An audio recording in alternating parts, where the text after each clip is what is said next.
Eita! Grandíssima Fernanda, um bom dia para você em uma sexta-feira extremamente agitada. Como é bom tê-la aqui conosco. Bom dia, Gui. Bom dia a todos que estão assistindo. Hoje, sextou, ouvi você falando, mas convenhamos, parece que janeiro tem 90 dias, hein? Não acaba mais. Pois é, eu tô cansado dele, viu? Mas eu também não sei se eu quero ver o dia 1 de fevereiro e novamente uma temporada de dados macroeconômicos, porque aparentemente, hein, Fer, começou a azedar. E se a gente for fazer uma retrospectiva, janeiro não foi muito positivo não, né? É verdade, Gui. Hoje mesmo a gente observa aí dados de inflação.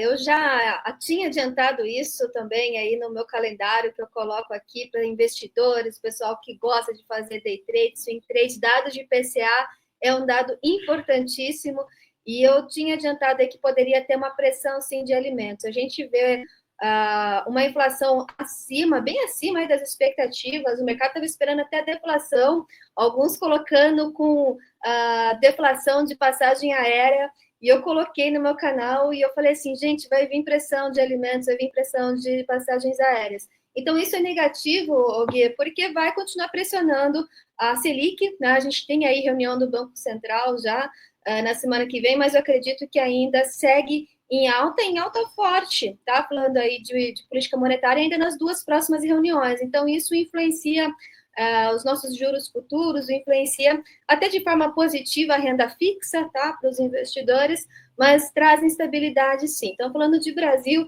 realmente a gente não tem visto a inflação mais pressionada e dados de atividade também não estão tão positivos, né? A gente vê uma desaceleração ainda dezembro, que é um mês de compras, tá? Que é um mês mais agitado. A gente vê um faturamento de vendas no varejo abaixo do esperado e isso acende um sinal de alerta, sim. Então, isso que eu gostaria. Você foi perfeita, a gente acabou conseguindo consolidar. Pô, tá tudo bem, a bolsa até que subiu agora nessa última semana, dá uma mascarada no sentimento do investidor. Pô, o dólar, então, né, Fer? Parabéns, viu? Oh, naquele evento maravilhoso, a qual nós consolidamos 2024 e cornetamos 2025, o 5,88 foi tocado na data de ontem, então foi simplesmente sensacional.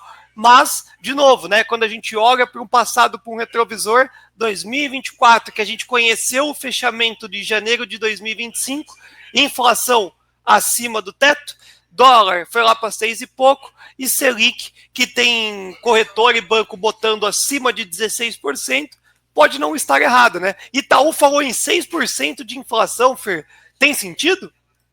Tem sentido porque o dólar, realmente, o câmbio está pressionado. Então, por mais que ele tenha aí o real ganhado um pouco mais de espaço nessas últimas semanas, Gui, mas o que a gente viu ali em novembro, dezembro, que foi essa alta, isso vai impactar na inflação, tá? Então, vai impactar na inflação de alimentos, vai impactar na inflação de combustíveis também, né? Energia, que a gente está falando principalmente de combustíveis.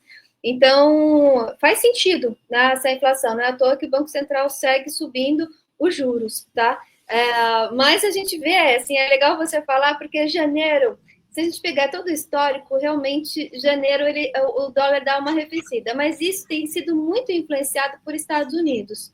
Então, depois que o Trump entrou, todos estavam na expectativa de esperar ali um tom mais duro quanto às relações comerciais com a China. E o Trump, ele foi mais, como falar do Banco Central, mais dovish, né? Ele foi mais tranquilo.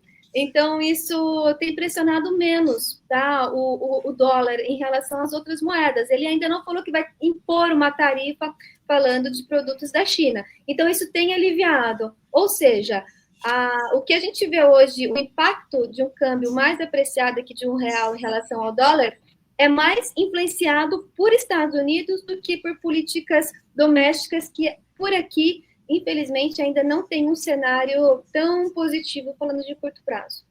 Boa, Fer. Estou navegando aqui no nosso portal de notícias, valida, né, oficializa essa sua narrativa, né? O dólar caindo, hoje de novo lá para 5,90, comentários de Trump sobre as tarifas.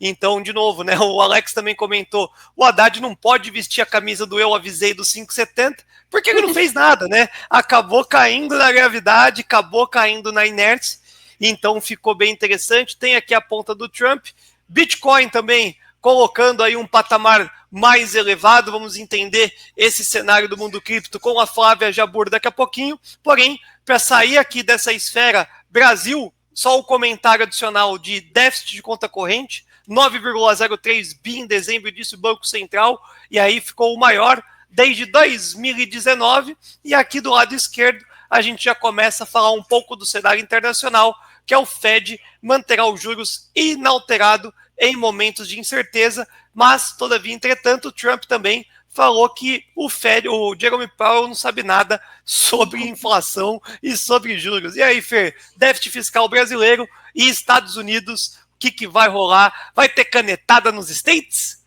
Olha, canetada não sei, mas pode ter aí. Hoje não é mais o tweet que a gente fala, é o X, né? Aí as postagens na internet que a gente vai voltar naquele meme. A sua análise técnica não aguenta um tweet do Trump.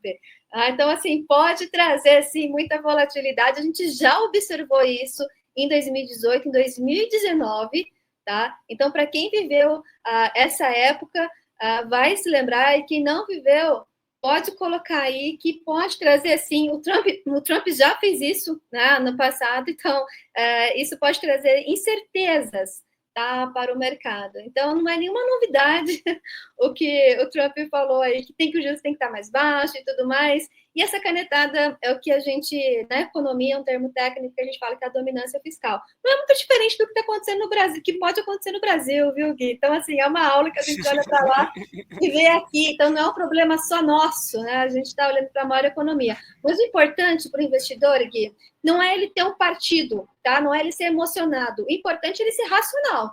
Então, quando ele vê que uma situação dessa pode acontecer, qual que é o efeito? Qual que é o impacto? Volatilidade. Né? E para o bom trader, vol é vida, vol é oportunidade. Tá? Então, se ele conseguir fazer essa leitura de forma bem racional e pé no chão, pode sim trazer muita oportunidade esse ano, falando de Trump e também de Brasil. Sensacional, falando de Trump, falando de Brasil, e aí eu trago para você, não um destaque final, Fer, mas a última participação aqui dentro da plataforma da EAI Invest. Você trouxe a Europa como oportunidade, e o Trump foi lá e esboçou a movimentação do seu empossamento. Você mantém Europa no radar ou deu uma chacoalhada e seria legal esperar essas cenas dos próximos capítulos? Gui, eu mantenho Europa no radar. Hoje saíram dados de PMI. Os dados de PMI, diferente dos demais dados de atividade econômica, são dados antecedentes, ou seja, eles estão antecedendo o que pode acontecer na economia daqui 2, 3 meses. E os dados vieram positivos, ou seja, está indicando que setor de serviços, indústria está em expansão. Os dados hoje, pela primeira vez já depois de muito tempo, estão acima de 50 pontos, e isso indica expansão da atividade econômica. Então, eu sigo olhando, sim, para a Europa. A gente vê que pode trazer aí algumas incertezas, alguns impactos, e mexer também no euro, mexer no dólar, quando o Trump fala de impor tarifas para a Europa, para o bloco, tá, dos países europeus, mas a gente não pode descartar que a atividade econômica dos países europeus está retomando, essa atividade está retomando, e isso pode sim influenciar em ativos listados na Bolsa. Então, sigo olhando para a Europa com bastante carinho. Pô, Fer, sensacional. Estarei com você sábado. Eu, você e o Mazone, querendo ou não, estaremos estourando uma champa lá. Estamos criando a comunidade também da XTB aqui dentro da plataforma da EAI Invest. Daqui a pouco eu vou ver você aqui direto, viu, Fer? E dentro desse movimento da XTB, a abertura do mercado americano e as oportunidades a respeito do cenário global também vai estar disponível. E aqui na aba Comunidades, fica à vontade, viu, Fer? Seja em economia ou agora também aqui na XTB Brasil, pô, você já teria acertado no olho do mosquito esse IPCA e trazido uma leveza muito maior para a nossa comunidade. Você é fera, Fer, você é show e não sou eu que estou falando, é a nossa comunidade. Então tá aqui a grande Mari, colocou o nosso muito bom foguetinho do Carlão. Fernanda é muito top. Quem mais que chegou aqui, ó? Que mulher incrível. Marcelão, membro mais velho aqui do nosso canal. E inclusive o No Like No Game deu a real. Galera, o like é mais do que um clique. Ajuda a fortalecer a comunidade e impulsiona o conteúdo que nos leva ao conhecimento e mais pessoas. São esses insights que agregam valor. Esmaga o like. Fer, você elevou o nível da audiência no dia de hoje. E agora sim, eu te trago de volta para você fazer o comentário que achar mais conveniente e o seu destaque final. Gui, obrigada a todos. Estou aqui para compartilhar conhecimento e também aprendendo muito com vocês. E parabéns aí pela XTB, com certeza aí falaremos muito aí e teremos muita interação aí. E, bom, sobre, então, o comentário econômico, a semana que vem a gente tem aí decisão de política monetária. Eu acredito, mais uma vez, aí é um cenário que pode trazer muita volatilidade, tá? Mas o bom investidor, o bom trader, tá, que tem, mais uma vez, aí o pé no chão, ele vai ver isso como oportunidade. Então, esteja atento às notícias, às análises, que eu tenho certeza aí que vai ser sucesso.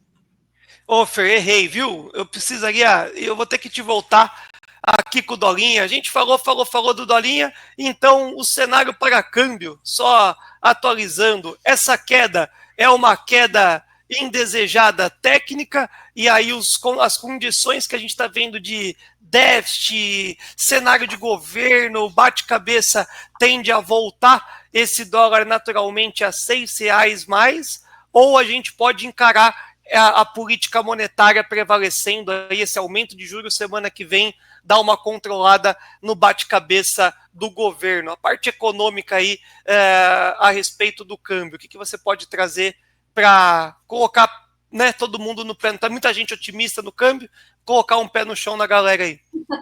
É verdade. Essa questão de otimismo, às vezes a gente sai um pouco das outras variáveis aí, falando de Brasil, tá? Então, eu ainda acredito que o câmbio pode seguir forte, tá? Então, agora, janeiro, mais uma vez, pessoal, acontece sim, se vocês pegarem historicamente aí, janeiro dá uma arrefecida no dólar, tá? Mas eu acredito que ainda esse dólar segue forte, tá? Então, eu penso que esse patamar dos R$6, Gui, veio para ficar, tá? Aqui no Brasil. E, mais uma vez, Trump pode ir lá na canetada e falar assim, ó, Banco Central, baixa os juros aí.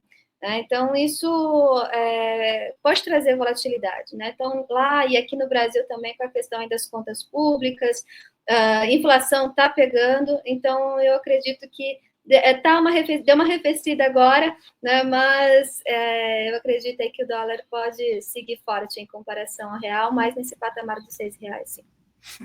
Deu uma salvada na turma que estava vendida e agora é hora de acompanhar, principalmente essa canetada, né? Se cair juros americanos, tende a ganhar um DXY força e vai respingar de uma forma direta ou indireta aqui. Mas vamos viver um dia de cada vez. Fer, agora sim, o meu muitíssimo obrigado por mais essa ilustre participação. A audiência gosta por demais dar conta de ouvir o seu racional e nos vemos em breve. Obrigada, Gui. Mais uma vez, obrigada a todos e até a próxima. Beijo.